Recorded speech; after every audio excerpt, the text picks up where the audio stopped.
एक ऐतिहासिक दिन है जब हम सब लोग भारतीय जनता पार्टी का 40वां स्थापना दिवस मना रहे हैं।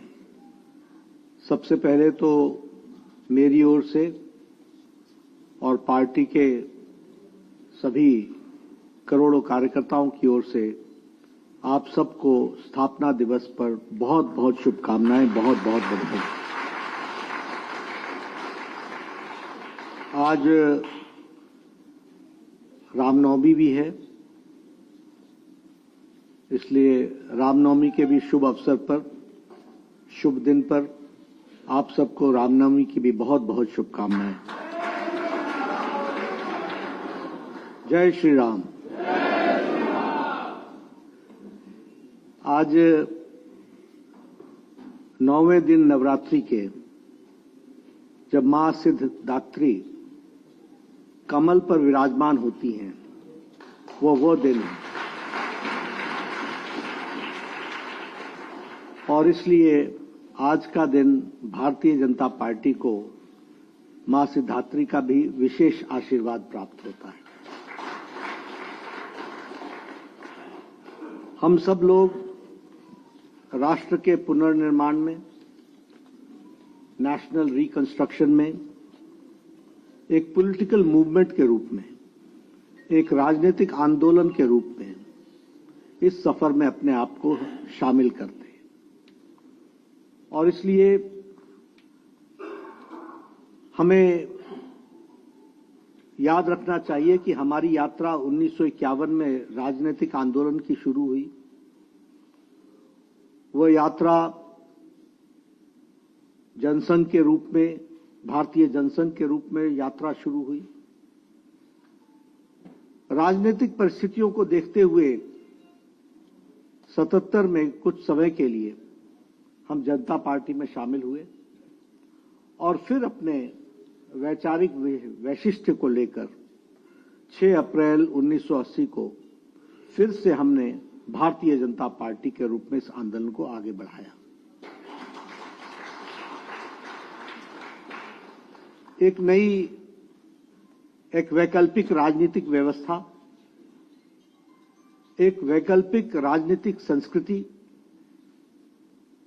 इस बात को लेकर के यह आंदोलन चलता रहा। आज जब मैं याद करता हूं तो मुझे बैठे बैठे, जब अभी चर्चा हो रही थी, तो मुझे याद आया कि किस तरीके से जब हमने जनसंघ के दिया को अलविदा कहा तो उस समय अटल जी ने क्या वाक्यों का प्रयोग किया था। और मुझे वो भी याद है कि जब आडवाणी जी ने 6 अप्रैल में सब एक तरह के विचारधारा के लोग एकत्र हो जाओ और भारतीय जनता पार्टी का आह्वान किया था, तो उस समय का भी पॉलिटिकल डिस्कोर्स मेरे को याद है। उन दिनों एक इलस्ट्रेटेड वीकली एक मैगजीन होती थी और वो इलस्ट्रेटेड वीकली बहुत पॉलिटिकल और हिंदी में दिनमान होता था। मैं चाहूंगा कि आप सब लोग आर्काइव्स में जाकर के उन आर्टिकल्स को जरूर पढ़ें, तो आपके ध्यान में आएगा कि घना बादल कितना था, परिस्थिति में कहीं भी सूरज की किरण दिखती नहीं थी, लेकिन हमारे नेताओं की दृष्टि में स्पष्ट था कि हमारा रास्ता सही है।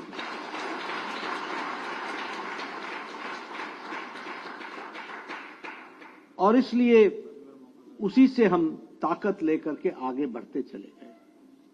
और आज हम नहीं, हमारे विरोधी भी पार्लियामेंट में भी जब भाषण देते हैं तो कहते हैं ये जो दुनिया की सबसे बड़ी पार्टी है, यानी the certificate is not given by us, it is given by them. वो कटाक्ष हमारे ऊपर जरूर करें, लेकिन वह भी इस अलंकार के साथ कहते हैं कि ये जो दुनिया की सबसे बड़ी पार्टी है। कई बार हमको देखना चाहिए कि हमारे विरोधी भी हमारी ताकत को किस तरीके से पहचानते हैं। ये सब हमें ध्यान में रखना चाहिए कि हम वोट की खातिर इधर से उधर डिगे नहीं। हम सत्ता को पाने के लिए हमने कोई समझौता किया, विचारधारा के साथ समझौता किया या विचारधारा को डाइल्यूट किया, ऐसा हमारी यात्रा में नहीं हुआ। ये अकेली पॉलिटिकल पार्टी है जो आइडियोलॉजिकल वैचारिक अधिष्ठान पर अपने आप को अडिग रखा है और उसी पर ताकत के साथ आगे बढ़ती है। अभी संतोष जी बता रहे थे 1965 में, आज लगभग 60 साल हो गए। 22 से 25 अप्रैल पहली बार दीनदयाल उपाध्याय जी ने एकात्म मानव दर्शन इसका व्याख्यान दिया था। 22 से 25 अप्रैल 1965 और फिर कैलिकट अधिवेशन में एकात्म मानववाद को लेकर के हम आगे बढ़े। हमारा उस समय मजाक उड़ता था, खिल्ली उड़ती थी, ये क्या है तुम्हारा कोई इकोनॉमिक एजेंडा है क्या? क्योंकि कार्ल मार्क्स के चश्मे से देखने वाले लोग एकात्मता में, होलिस्टिक में, इंक्लूसिव में किसी चीज को सोच सके, ये कल्पना से बाहर था। और कांग्रेस धीरे धीरे अपने आइडियोलॉजिकल डाइल्यूशन की ओर चल पड़ी थी। उसका आइडियोलॉजिकल डाइल्यूशन शुरू हो चुका था, उसमें ह्रास आ चुका था, लेकिन भारतीय जनता पार्टी ने एकात्म मानववाद को आगे बढ़ाया। और जब हम सरकार में आए, जनता पार्टी में, जहां हमारी प्रदेश की सरकारें बनी, तो उसको रूप देने का काम हम लोगों ने अंत्योदय के माध्यम से किया। और वही अंत्योदय को, उसी अंत्योदय को आगे बढ़ाने का काम मोदी जी के नेतृत्व में इस मंत्र पर हम चल पड़े, सबका साथ, सबका विकास, सबका विश्वास, सबका प्रयास, ऑल इंक्लूसिव, सबको इंक्लूड करना, सबको इन्वॉल्व करना, सबका इनपुट लगाना और सबके विकास के लिए हमने प्रयास करना। यह सरल शब्दों में साधारण व्यक्ति को समझ में आए, इस दृष्टि से हम लोगों ने इस आइडियोलॉजिकल यात्रा को आगे बढ़ाया। आज के दिन हमें श्यामा प्रसाद मुखर्जी जी को, पंडित दीनदयाल उपाध्याय जी को, अटल बिहारी वाजपेयी जी को, आडवाणी जी को, कुशाभाऊ ठाकरे जी को, सुंदर सिंह भंडारी जी को, जगन्नाथ राव जोशी जी को, ऐसे महान एक लंबी श्रृंखला है जो आज भारतीय जनता पार्टी का ताज दिख रहा है, उसके ये नींव के पत्थर रहे हैं। ये हमको ध्यान में रखना है। और इसी कारण से आज हम इस मुकाम पर पहुंच सके हैं कि हम दुनिया की सबसे बड़ी पार्टी बनकर के खड़े हैं। संगठनात्मक शक्ति हमारी ताकत रही है। और जब मैं आइडियोलॉजिकल बेस्ड पार्टी कहता हूं, तो हमारे को ध्यान में रखना चाहिए कि श्यामा प्रसाद मुखर्जी ने 1949 में शायद नेहरू के कैबिनेट से, 48 में शायद नेहरू के कैबिनेट से इस्तीफा देकर के एक वैचारिक अधिष्ठान को लेकर के कि एक देश में दो संविधान नहीं चल सकते, एक देश में दो निशान नहीं चल सकते, एक देश में दो प्रधान नहीं चल सकते, इसको नेहरू की कैबिनेट से उन्होंने इस्तीफा दिया था। और 1951 से हमारी यात्रा शुरू हुई। 1953 में उन्होंने सत्याग्रह किया और आंदोलन का नाम था एक देश में दो निशान, दो विधान, दो प्रधान नहीं चलेंगे। और हम सबको मालूम है कि उनका बलिदान हुआ। श्रीनगर की जेल में संदेहास्पद स्थिति में उन्होंने अंतिम सांस ली। उनकी पूज्य माता ने जवाहरलाल नेहरू को चिट्ठी लिख करके कहा कि इसकी जांच होनी चाहिए। जवाहरलाल नेहरू जी ने उसको ठंडे बस्ते में डाल दिया और हमारे लाखों कार्यकर्ताओं ने बहुत गहरी सांस लेकर कहा था कि यह लड़ाई जारी रहेगी और हम इसको पूरा कर सकेंगे।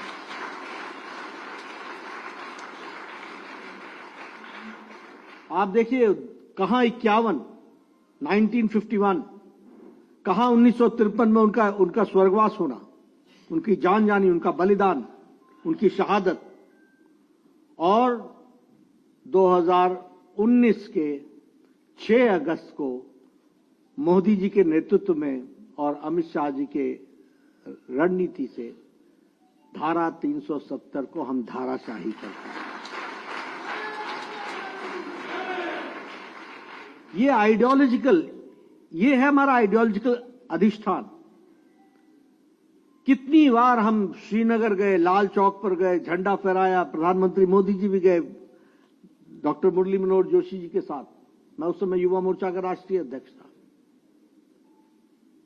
कितनी बार यात्राएं निकली, कितनी बार भारत का संदेश लेकर के, तिरंगा लेकर के हम जम्मू कश्मीर गए, लेकिन हमने कभी भी कॉम्प्रोमाइज नहीं किया, और उसका नतीजा है कि आज हम हासिल करते हैं। आज रामनवमी का दिन है। 1987-88 में पालमपुर के अधिवेशन में श्री राम, उस समय एक प्रस्ताव पारित हुआ कि हम राम जन्मभूमि के मंदिर बनने के रास्ते को प्रशस्त करेंगे। ये है वाक्य। 1987 से चले, ढांचा भी टूट गया, लड़ाई चलती रही, और साथ में हमने कहा था प्रजातांत्रिक तरीके से और संवैधानिक तरीके से राम मंदिर बनेगा। आपने देखा, एक लंबी लड़ाई के बाद आज रामनवमी के दिन लाखों दर्शन करने वाले लोग भव्य रामलला की मूर्ति को और भव्य राम मंदिर को देखते हैं। इसलिए, और हम लोगों ने हमेशा कहा, we have not worked on the interest of the party, we have not worked in the interest of X और Y, we have worked for the nation, nation first, देश को आगे रखा। ट्रिपल तलाक, जहां एक तरफ राजीव गांधी के नेतृत्व में शाहबानू केस में वह मुस्लिम अपीजमेंट में झुक गई, घुटने टेक दिए, सुप्रीम कोर्ट बोलता रहा कि मुस्लिम बहनों को आजाद करो, हिम्मत किसी में नहीं आई। और मैंने पार्लियामेंट में भी कहा, मैं यहां भी कहना चाहता हूं, बांग्लादेश, अफगानिस्तान, पाकिस्तान, सीरिया, टर्की, हमारे जितने भी इंडोनेशिया, मलेशिया, जितने भी मुस्लिम देश या मुस्लिम डोमिनेटेड देश हैं, कहीं भी ट्रिपल तलाक नहीं है। सब जगह ट्रिपल तलाक समाप्त हो गया है। यह हमारे भारत देश में ट्रिपल तलाक चल रहा था। लेकिन आज लाखों बहनों को आजाद कराने का काम भारतीय जनता पार्टी आदरणीय मोदी जी के नेतृत्व में हुआ। यह सीए, जवाहरलाल नेहरू और लियाकत अली का पैक्ट हुआ था, तय हुआ था कि यहां पर हमारे मुस्लिम भाइयों की रक्षा होगी और वहां हमारे हिंदू भाइयों की रक्षा होगी। आज ये अलग बात है कि जहां हमारे 22% हिंदू भाई होते थे, आज वो 2 या 3% पर आकर के पहुंच गए, 1.8 पर पहुंच गए। कहां गए? कहां गए हमारे सिख भाई? कहां गए हमारे पारसी भाई? कहां चले गए वो? क्या हुआ? हम लोगों ने कहा, और देखिए, मनमोहन सिंह ने पार्लियामेंट में कहा कि इनकी चिंता करो। कांग्रेस के लोगों ने भाषण दिया, पर 10 साल सरकार में रहे, कुछ नहीं कर सके। ये राजनीतिक प्रताड़ना के कारण, रिलीजियस परसिक्यूशन के कारण जो लोग भारत में आए, उनको नागरिक बनने का अधिकार हमारी सरकार ने दिए। इसलिए हमने आइडियोलॉजी में कोई कॉम्प्रोमाइज नहीं किया। जो हमारी विचारधारा थी उसके साथ हमने कभी कॉम्प्रोमाइज नहीं होने दिया। और इसीलिए मैं ये कहना चाहूंगा, अभी ये वक्फ बोर्ड का टर्की में नहीं है, सब जगह पर एंडाउमेंट्स सरकार ने ले लिया। सरकार वक्फ की प्रॉपर्टी को चला रही है। हम तो सरकार भी नहीं चला रही है, हम तो जो चला रहे हैं उनको हम बता रहे हैं कि नियम से चलाओ, और नियम से चलना ही पड़ेगा। इस बात को वक्फ बोर्ड में कहा गया। और ये सारी प्रॉपर्टी और पावर और पैसा, ये सारा मुस्लिम भाइयों के शिक्षा पर, स्वास्थ्य पर, उनके रोजगार पर लगेगा, इस बात की चिंता होनी चाहिए। इसलिए हम वैचारिक पृष्ठभूमि पर आगे बढ़ रहे हैं। हम लोगों ने कहा कि हम ये अधिनायकवाद से बाहर निकलेंगे। अगर हम कहें तो आज राजपथ कर्तव्य पथ बन गया।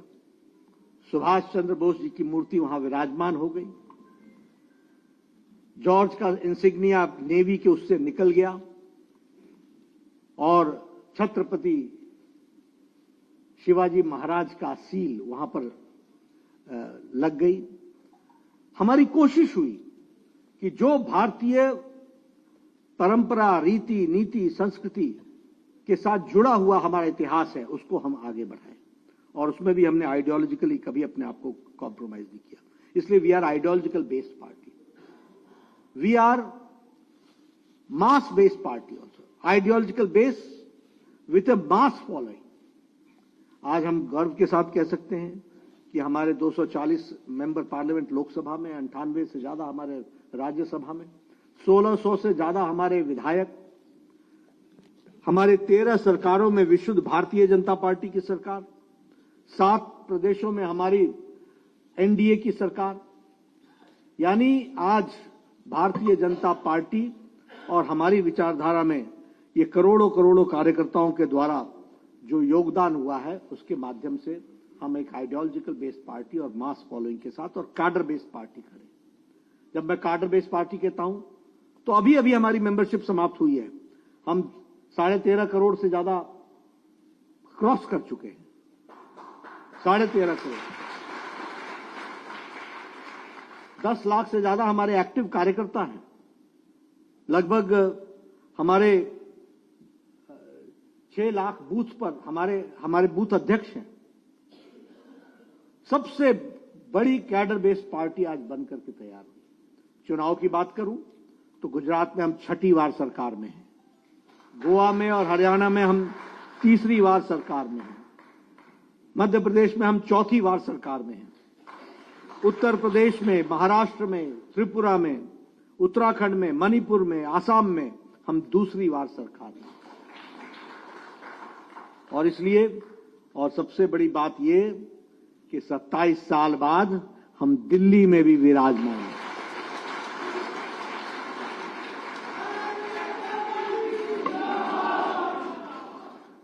इसलिए मित्रों, यह हम सबको खुश होना चाहिए कि हम जैसे भी भारतीय जनता पार्टी के कार्यकर्ता बने हैं, हम बहुत सौभाग्यशाली हैं।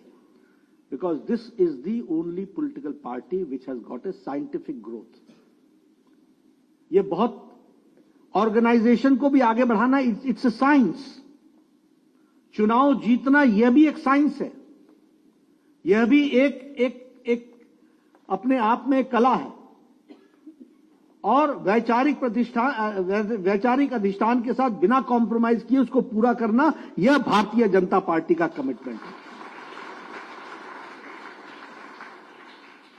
और अगर हम कहें तो चाहे वो प्रधानमंत्री गरीब कल्याण अन्न योजना हो, आयुष्मान भारत हो, स्वच्छता अभियान में हमारे इज्जत घर बनाने की बात हो, या फिर उज्ज्वला योजना में गैस का सिलेंडर देने की बात हो, गांव, गरीब, वंचित, पीड़ित, शोषित, दलित, किसान, हमारे युवा, महिलाएं, हमारे आदिवासी भाई, इन सब की चिंता अगर की है तो मोदी जी के नेतृत्व में 10 सालों में हम लोगों ने किया।